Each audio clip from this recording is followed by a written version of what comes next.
করা এবং সময় মতো 5 ওয়াক্ত নামাজ করা, তাহলে কী হবে, জীবনটা আপনার সুন্দর হবে, সাবলীল হবে।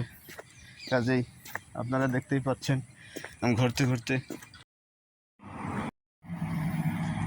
আমি অপার হয়ে বসে আছি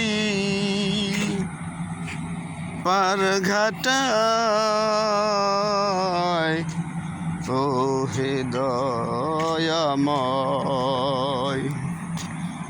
আমি অপার হয়ে আসি বসে পার ঘাটায়, ও হে দয়াময়। গান করতে পারছি না বাবা, তোমাদের গান শুনাইতে হবে, একটু রেস্ট নিয়ে নিই।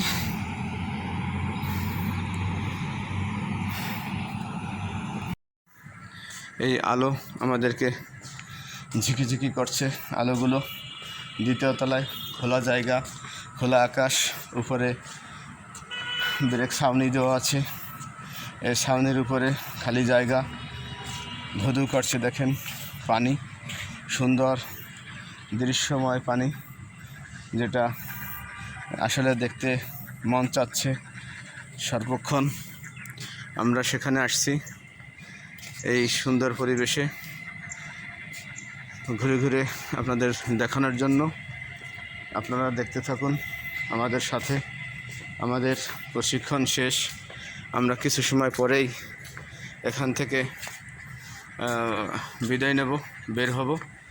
তো এর আগে কিছু দৃশ্য আপনাদেরকে দেখিয়ে যাচ্ছি যে কত সুন্দর দৃশ্য আর সুন্দর পরিবেশ। আপনারা আসলে যে কেউ এখানে ঘুরতে পারবেন।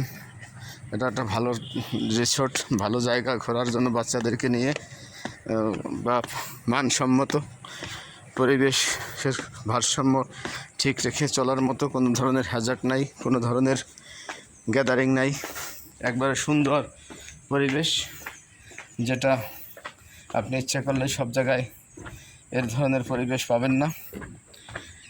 কাজেই আমাদেরও ভালো লাগছে। আমরা প্রশিক্ষণ শেষে একটু সময় দেখে ঘোরাঘুরি করে এরপরে আমরা বিদায় নেব।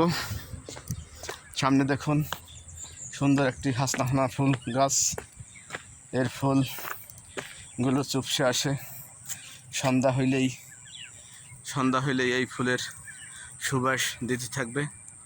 এর অর্থ এই যে প্রত্যেকটা জিনিসেরই মৌসুম আছে, যৌবন আছে, সময় আছে।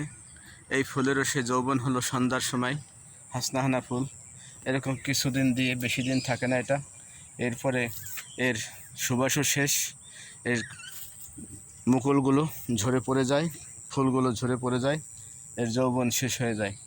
আর সারাদিন কোনো গন্ধ বিলায় না, শুধুমাত্র সন্ধ্যার সময় গন্ধ বা সুবাস, যেটাই আমরা বলি, সেটা বিলাইতে থাকে।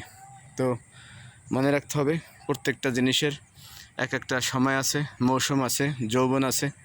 মানুষের কিন্তু এরকম সময়, যৌবন, বার্ধক্য, কৈশোর সব কিছু ভাগ করা আছে। এ সময় উচিত কিন্তু মানুষের একে অপরের সাথে বাঘ বিতণ্ডা না করে নিয়মতান্ত্রিক